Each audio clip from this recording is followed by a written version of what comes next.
Open the button plate and insert the button.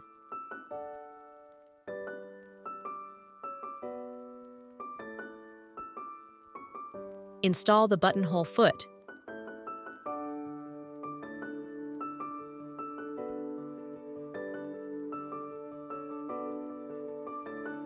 Pull the thread through the hole in the presser foot so that it is under the presser foot.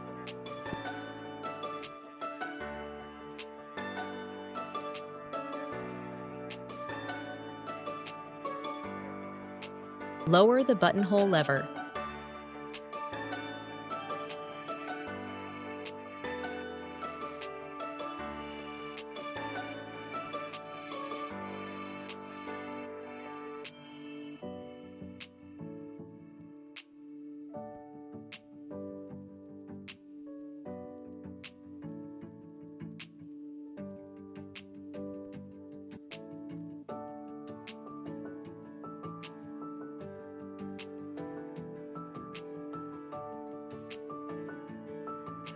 After sewing, use a buttonhole knife to cut open the buttonhole.